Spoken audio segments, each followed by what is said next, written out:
Oh, praises be to the Most High, our power. Toute la gloire soit rendue au Tout-Puissant qui est notre pouvoir, les frères, les sœurs, les dispersés du Très-Haut. J'espère que vous allez bien. Moi, votre frère, je dis toute la gloire soit rendue au Créateur. Right. Encore une petite édification, mais aujourd'hui, nous allons toucher un peu la dimension historique. Voilà, comme vous pouvez voir, euh, voilà, les Juifs noirs d'Europe, selon les historiens blancs. Voilà, les Juifs noirs d'Europe, selon les historiens blancs. Donc, je vais vraiment ici profiter de demander aux frères qui nous encouragent dans ce travail, vraiment faites un effort le maximum de partager toutes les informations que nous mettons à votre disposition pour que vous arriviez aussi à aider d'autres frères qui sont encore un peu dans l'ignorance. Voilà. Et n'hésitez pas aussi dans ce sens de nous contacter quand vous avez vraiment des informations euh, aussi importantes qui peuvent euh, encourager quelqu'un en termes de connaissances. Et ceci, c'est sans doute aussi une façon de nous encourager, voilà, de nous vraiment motiver à encore rechercher et venir divulguer toutes ces informations. Voilà. Donc, le premier précepte que je vais prendre, je suis dans la Septante ici, je vais dans le livre du Siracide, parce que c'est très important. Il faut, comme on dit toujours, il faut savoir lier l'utile à l'agréable. Alors, ceux qui sont habitués sur cette plateforme, vous savez comment est-ce que nous fonctionnons ici, c'est-à-dire nous avons pour base les Écritures, la Torah, la Bible pour être politiquement correct. Et cependant, nous essayons, tant mieux que mal, d'ajouter une dimension scientifique, académique, historique de ce que nous avons accepté comme vérité. Voilà, donc c'est toujours important de marcher sur ces dimensions-là, d'être en mesure d'aller dans le récit biblique, de prouver quelque chose, et aussi avec la science conventionnelle, on va dire ça comme ça. Donc je vais dans le livre du Siracide, ouais, livre du Siracide ou Sirach ou Ecclésiastique, je prends le chapitre 21. Ici, je suis dans la version de la Septante. On va lire le verset 21. Il est écrit: l'instruction est pour l'homme sensé comme une parure d'or et comme un bracelet au bras droit.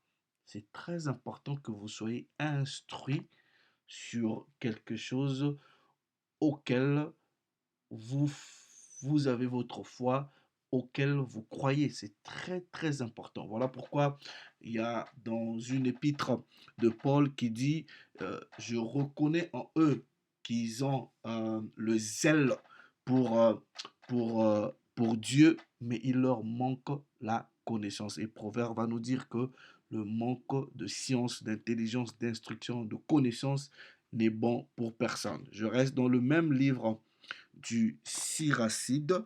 Je vais cependant au chapitre 33. Et quand je dis ce que j'ai toujours dit ici, c'est que ce que je présente, ce sont c'est pour vous des éléments pour que vous recherchez encore. Voilà, pour que ça vous encourage encore un peu plus d'aller dans la profondeur, de vraiment, vraiment vous enraciner avec cette vérité, d'être en mesure de prouver l'élément, puisque l'Écriture dit soyez toujours prêts à, à se défendre ou à donner la raison de votre espérance. Ok? Vous ne pouvez pas venir dire oui, bon, bah, les Juifs, les Israélites bibliques sont noirs, voici ce que le récit biblique dit, mais qu'en est-il devant une personne qui croit même pas à la Bible. Donc vous devrez aller dans une autre dimension où vous serez en mesure de prouver encore l'argument, l'élément, au travers des preuves qui sont pragmatiques, des preuves qui sont scientifiques. Voilà, Siracide au chapitre 33. Je vais lire à partir du verset. Is it 33? Yeah. Ok. 33, je lis à partir du verset 18 dans cette version. Alors, il est écrit, reconnaissez que je n'ai pas travaillé pour moi seul, mais pour ceux qui recherchent la sagesse. Donc, quand, par exemple, nous prenons le temps d'aller étudier, nous prenons le temps d'aller rechercher, nous ne le faisons pas pour nous seuls. Voilà, nous faisons parce que nous savons pertinemment qu'il y a des frères et des sœurs qui sont épris de vérité, qui aiment l'instruction. Et comme je dis, la seule façon pour vous de nous encourager, ben, c'est vraiment de partager massivement les vidéos. Right? Now, ce que nous allons faire ici, je vais ici vous donner un certain nombre de documents, un certain nombre de recherches, de travaux euh, scientifiques qui prouvent que les Israélites ont toujours été des Noirs. Voilà. Et on va se focaliser sur ceux qui ont été au niveau de l'Europe. OK? Now, je vais commencer par quoi? Bear with me. Right. OK, je commence par celui-là. OK. Now, ceci est un. Bear with me. Attendez. Where is it going? One page. OK. Alors, ce livre s'intitule euh, Les mémoires des services secrets de John Mackey, ok? Um, during the bon bref, that's the title. During the reigns of King Williams, Queen Anne and King George the First. Donc ce livre, c'est un livre en fait qui a été écrit en 1726 et voilà qui a été publié en 1733. Mais l'édition que je vais utiliser ici, la date de publication, c'est en 1895. OK? 1895. Parce que la plupart des gens qui viennent, qui pensent que quand nous venons, nous disons que nous sommes les vrais Israélites antiques, ancestraux, il y en a qui pensent que oui, ben, c'est quoi? C'est une nouvelle théorie comme ça, voilà, qui, qui a été inventé il n'y a même pas 20 ans, 15 ans. Là, oh, vous êtes des malades. Non, on est ici dans un document et ce document, regardez, parce que vous voyez, quand vous devrez être en mesure de vraiment savoir lire même les documents historiques et même les documents quand vous faites les recherches. Parce que euh, ceux qui vous présentent la vérité, deux fois, ils ont une façon à voiler la vérité. Deux fois, ils ne sont pas trop directs ou trop crus. Donc, ils vont vous donner des indices et vous devrez être en mesure d'analyser intelligiblement un document quand vous le lisez. Voilà. Non, regardez ce qu'ils vont dire. Ici, ils vont parler d'un monsieur qui s'appelle Daniel. Il était ce qu'on appelle par un comte, ok? Un comte d'une province ici, en fait, bon, aujourd'hui c'est une ville, ça s'appelle Nottingham, ok? Il était secrétaire d'État dans ce comté de Nottingham. Voilà, il s'appelait Daniel. Regardez comment est-ce qu'on va le décrire. Je vais essayer de... On le décrit en disant...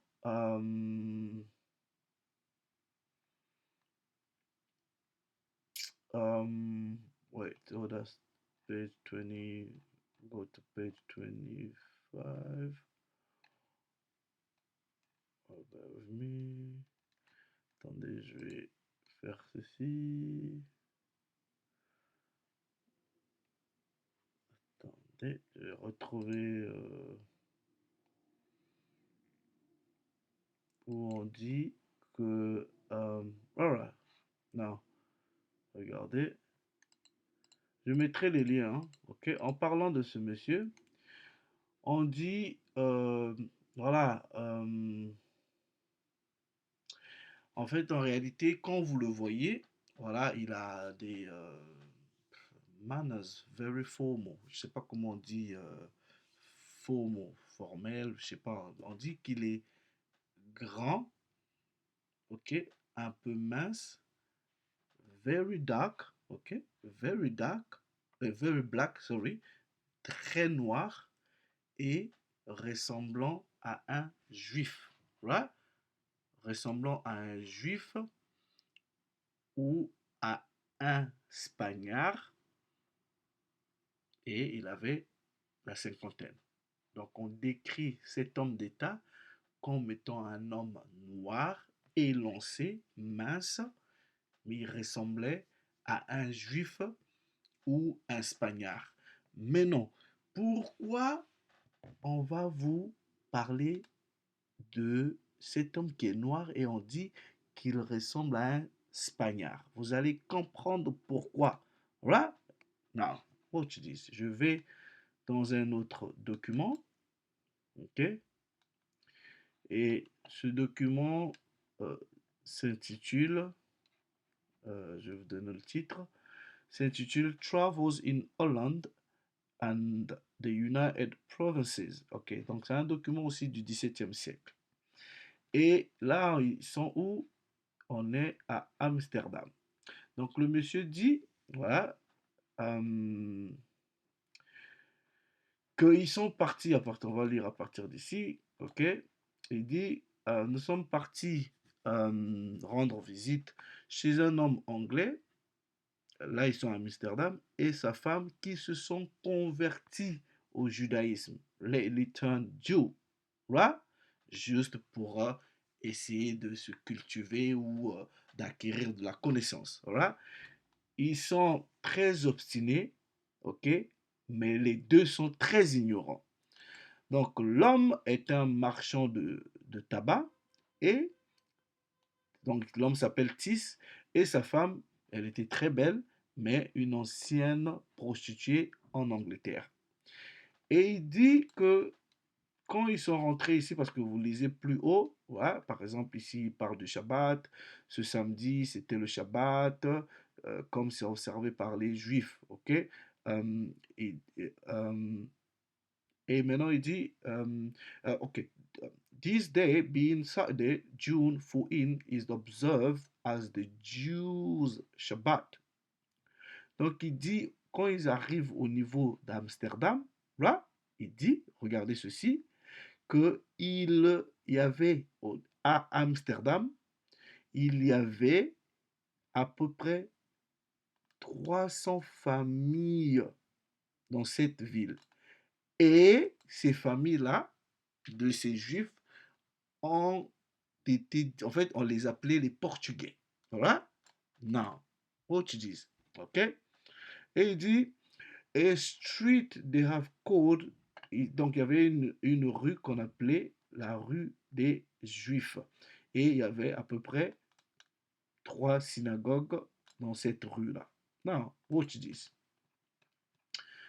Quand ils arrivent à Amsterdam, il dit qu'il a rencontré aussi des Juifs. Right? Non, il dit la plupart des Juifs qu'il a rencontrés, ils étaient déjà contre le Nouveau Testament. Right? They deny the New Testament, mais il dit ces hommes juifs qu'il a vus là, des men most black. Les juifs qu'il a vus là, tous, ils étaient des noirs. Right? avec beaucoup d'air, mais vraiment, ils aimaient beaucoup de femmes. Et il dit, par exemple, que ces juifs-là, voilà, ils n'aimaient pas être enterrés dans les mêmes cimetières que les païens, les étrangers. Donc, je vais vous mettre les documents, vous allez les lire de vous-même. Et ici, on est où? Il parle des juifs qu'il a rencontrés où? Au niveau d'Amsterdam, en Hollande. Et ces juifs-là, on les appelait aussi les Portugais. Pourquoi? Vous allez comprendre que déjà, il y a eu un moment dans l'histoire où, au niveau du Portugal, vous voyez, les rois là possédaient des juifs et de temps en temps, ils pouvaient les emmener d'un pays à un autre. Right? Et vous allez voir que même ces gens-là vont être transportés au niveau de l'Afrique. Nous allons lire les documents. I'll show you. Let me go these. Right. Now, bear with me. OK. Now, j'ai bear with me. OK. Right. Now, je vais lire celui-là. Donc, il y a un autre document ici qui s'appelle Critical Review or Annals of Literature. On est en 1784. Je vais lire la page 141. Regardez ce qui est écrit. Non, la page 160, 161. Okay. Now, watch this, yeah? I'm gonna read it so you understand. Now, on va lire à partir de euh,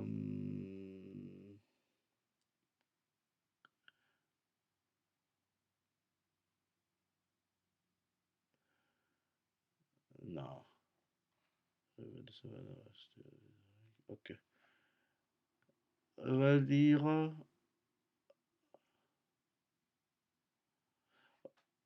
On va juste lire. C'est de l'histoire, ok? Donc, Suédois, Danois, Brandébourgeois, Américains du Nord, et depuis 1778 avec les Espagnols. Cependant, leur commerce ne cessait de s'accroître, non seulement parce que les Suédois et les Brandébourgeois cédaient leur navigation à la côte de Guinée, mais encore à cause de la demande annuelle de plus de 100 000 recrues noires pour leur propre colonie. L'auteur limite son rapport sur le premier commerce des Noirs à celui exercé par les Portugais et les Espagnols. Gonzalez fut le premier Portugais qui, en 1442, revint avec des saveurs nègres achetées. Au lieu des Africains qui avaient jusqu'à là été emportés par la violence. Mais peu de temps après, les Portugais ont commencé à mieux connaître les régions africaines et leurs précieuses productions. Regardez bien, le roi Henri fonda la première entreprise guinéenne qui installa des usines dans les forteresses d'Argoin et obtint le privilège exclusif de commercer avec les Arabes. Le commerce s'accrut, de sorte qu'en 1455, pas moins de 7 ou 800 saveurs nègres étaient exportées annuellement à Lisbonne. Ok? Pendant ce temps, le portugais, je ne sais pas quoi ça veut dire portugais, bref, en 1470, en 1471, le Portugal, je pense, découvrit la Côte d'Or. Et toujours l'intercommunal ou la connexion ou les relations entre le Portugal et leur territoire envahi, qui est la Guinée, se maintint. Les Portugais s'efforcèrent d'exclure les autres nations de la Guinée, tandis que le reste des navigateurs européens, malgré les bulles papales et tous les rapports indûment répandu sur leur prétendu danger de cette côte, s'efforcèrent d'obtenir une part de ce lucratif commerce de l'or. La découverte de la côte d'or cherchait en effet encore plus à élargir le domaine de la navigation des Portugais que leur commerce des saveurs. Est-ce que vous comprenez? Ce qu'ils vont faire, à chaque fois, ils vont découvrir ils disent découvrir hein, bref, sur ces territoires-là, il avait déjà des habitants. Donc, en fait, ils ramenaient des cobayes qui étaient toujours ces Israélites noirs pour voir comment est-ce que ces gens-là pouvaient, genre, s'acclimater, de sorte que, en fait, ils vont les utiliser pour leur mission d'exploration. Voilà. Donc, on est là. Et ils disent ici, euh, mais cela les força aussi à étendre sur les côtes. Et pour renforcer les colonies du Congo, de l'Angola et d'autres endroits qu'ils avaient jusqu'à là négligés. Regardez, les colonies du prince Henri furent agrandies par ses successeurs. Le roi Jean II, en 1492, il expulsa tous les juifs vers Saint-Thomas, Sao Tomé. OK? Découverte en, 1000, en 1470, en 1411. OK? En 1471. Et vers d'autres colonies portugaises du continent. Et parmi ces juifs bannis, OK? Qui sont les juifs bannis? Ce sont les juifs qui ont été expulsés de Sao Tomé. Parmi les juifs bannis, on en trouve, quand vous lisez par exemple dans euh, dans la version en anglais, puisque j'ai fait juste une traduction, on dit, bear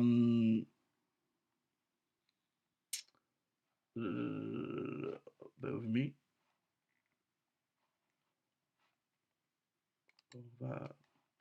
donc il dit parmi ces juifs qui ont été bannis, ok, on les appelait les Portugais. Voilà pourquoi euh, la, je pense que historiquement, quand on parle de Spagnards, je pense que quelque part, il y a peut-être, je sais pas, peut-être je peux me tromper, mais en fait, on faisait peut-être allusion à l'esclave ou à quelqu'un qui, voilà, qui était beaucoup plus foncé. Voilà, non. Ils disent ici que les Juifs, oh, ouais, mais,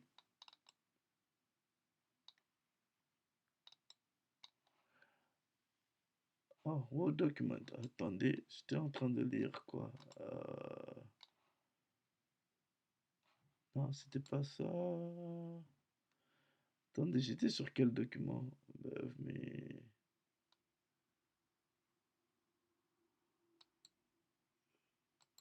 Trop de documents là, vous allez devoir m'excuser.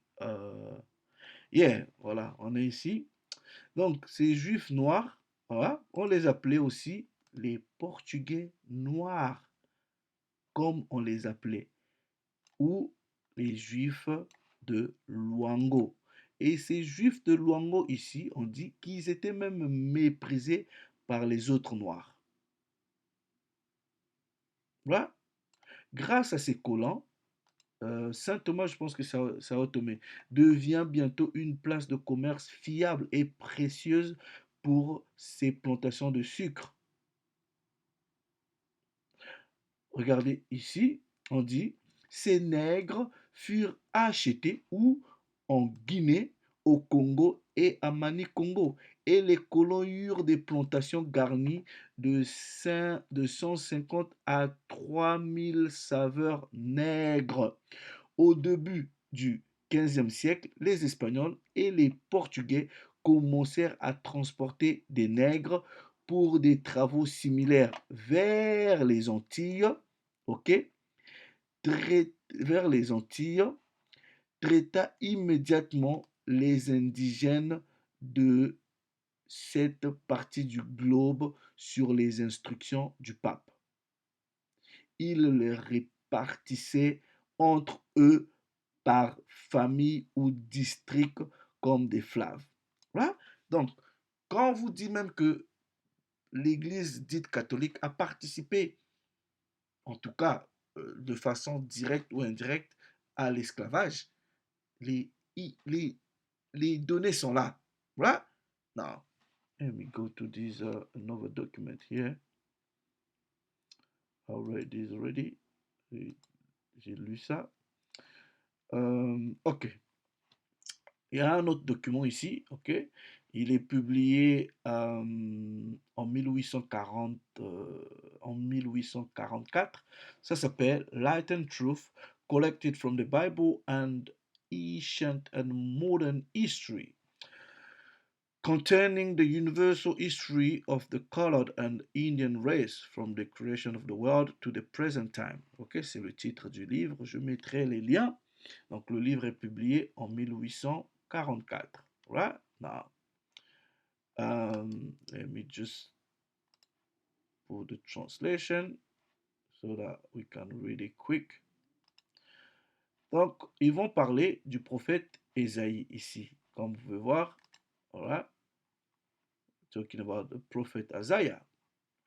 Ils disent, Ésaïe le prophète, fils d'Amos, était un Éthiopien.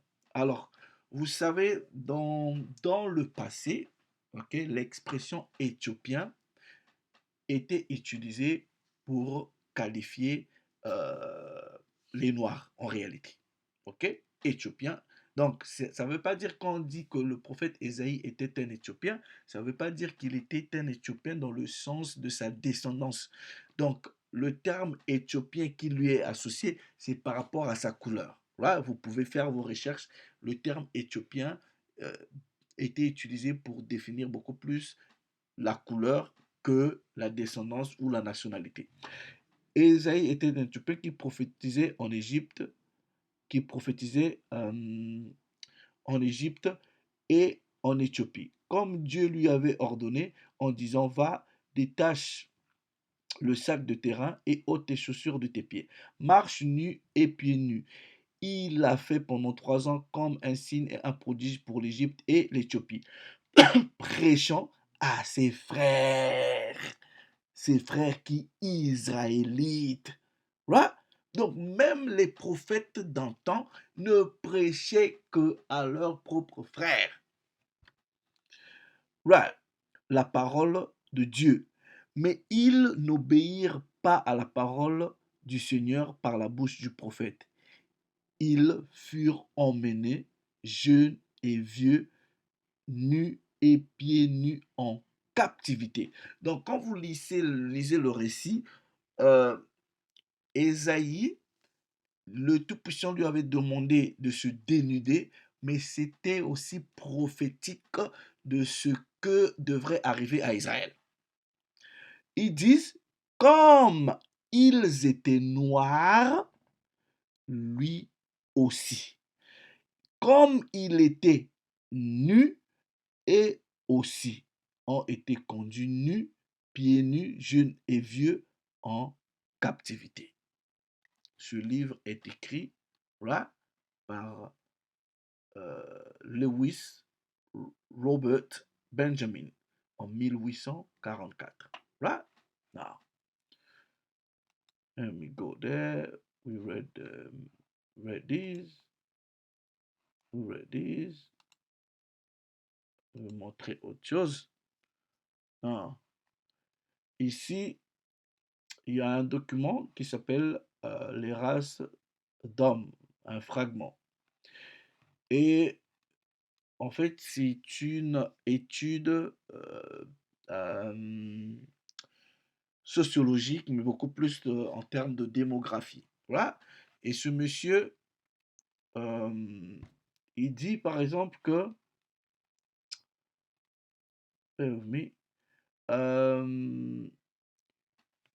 quand il arrive en faisant ses études, quand il arrive par exemple au niveau de la population juive, il dit généralement dans une race, on va distinguer plus ou moins 3 souches. Hein. Donc, il y en a peut-être qui vont être plus clairs, il y en a qui vont être un peu plus, moins clair, voilà. Mais en parlant, en parlant, par exemple, vous voyez, il est en train de parler de Jewish race here, ok? Et ils disent que,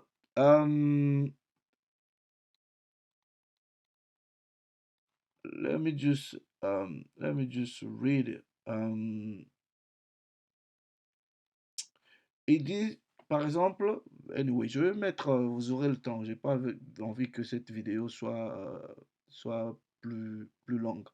En fait, il dit, il rencontre un type de personnes, des juifs, qui ont un très très basané, mais quand vous les voyez, ils ont une apparence d'Africains. Voilà. They have an African look. Voilà. An African look. Est-ce que vous comprenez? Et ici, on est où? On est en 1791. Now, watch this. Let me go to this document here. Now, ici, c'est un autre document qui s'appelle La Terre et ses habitants. On est écrit par Élisée Reclus en 1830. Ok? Regardez ce qu'il dit. On est à la page 41. Il dit quand d'abord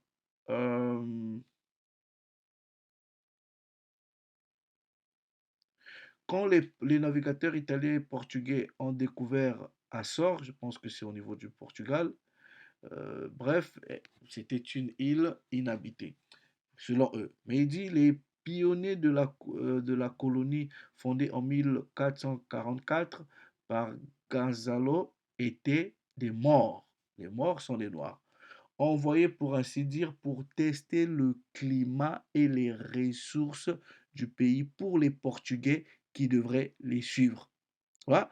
Ensuite, les grands propriétaires des domaines féodaux introduisirent avec la paysannerie blanche un certain nombre d'esclaves blancs, noirs plutôt, d'esclaves noirs, pour lesquels une légère souche de sang noir était transmise aux autres colons. Pourquoi? À partir du viol. Est-ce que vous comprenez? Voilà. Et vous allez voir que il y a plusieurs documents qui attestent, par exemple, que euh, il y avait une sélection chez les maîtres d'esclaves des noirs qui étaient vraiment, vraiment forts.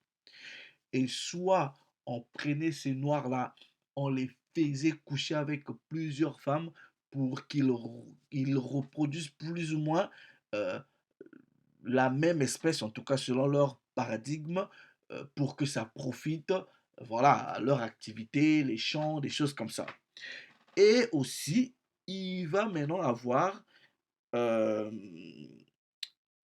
une autre dimension où les noirs les plus futés se faisaient abuser sexuellement par des femmes blanches, toujours dans l'idée de produire plus ou moins cette espèce-là forte.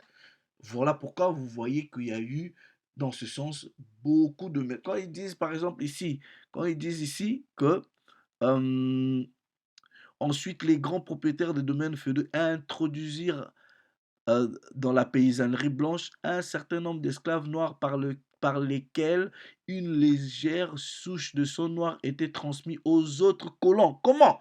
Si ce n'est pas par le sexe, et nous savons que c'était par le viol. Regardez, ici ils disent les Juifs expulsés du Portugal au début du euh, 14e siècle, je pense, ouais, 14e siècle, furent également condamnés à l'esclavage et repartis dans différents quartiers de San Miguel. Quelques milliers de colons flamands introduits dans le groupe central par... Bref, donc on vous dit qu'il y avait des juifs qu'on a pris, qu'on a expulsés, on dit expulsés, mais en fait, on les a emmenés au niveau de Sao Tomé, tout ça là, on les a expulsés, mais en réalité, on les a transportés là-bas le temps qu'il maîtrise un peu les navigations, des choses comme ça, pour les ramener maintenant au niveau des Amériques. That's what now. euh, Ce document, un document qui va le dire ici. Je prends par exemple ce document-ci qui s'appelle, what is this? Celui-là s'appelle, euh, ok, ça, bon, c'est un document qui s'appelle The Project Gutenberg. Bref, America, America being, ok, c'est ça le titre du livre, ok, c'est ça le titre du livre. Let me see, read now, as a guess, je vais vous dire, mais come on, you taking time.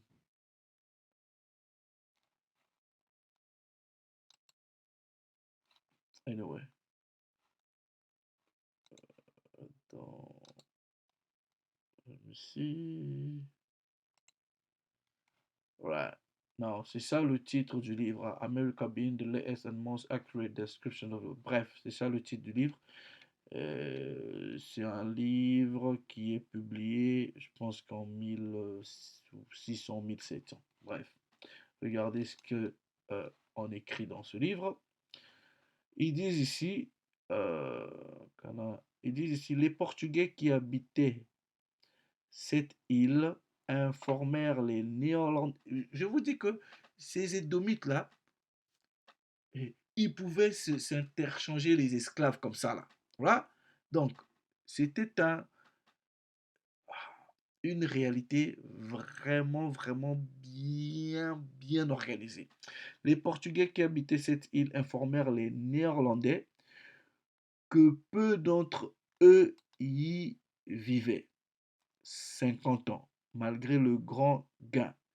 Ils les incitèrent à y rendre.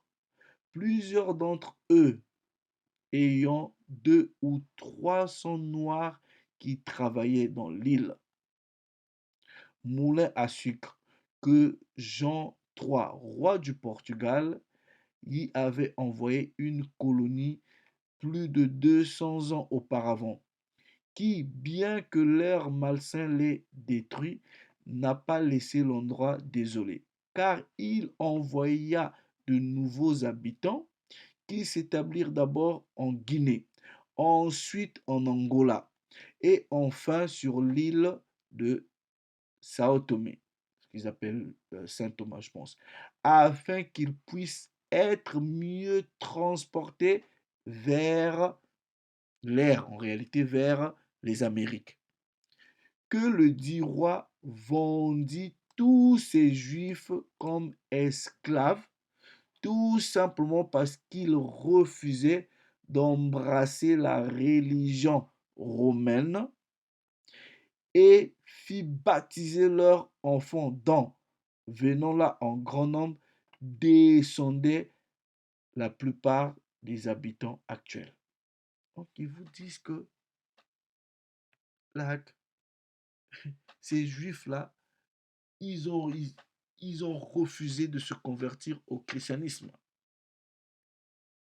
Est-ce que vous comprenez? Et ils ont été vendus. Vous voyez où? Guinée, Angola, tout ça là. Congo, tous ces territoires-là. Anyway. Encore.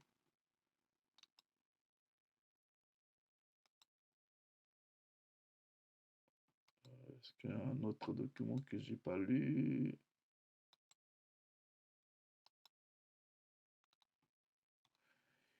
Right now, je pense que, yeah, anyway, that's the... Donc, les frères,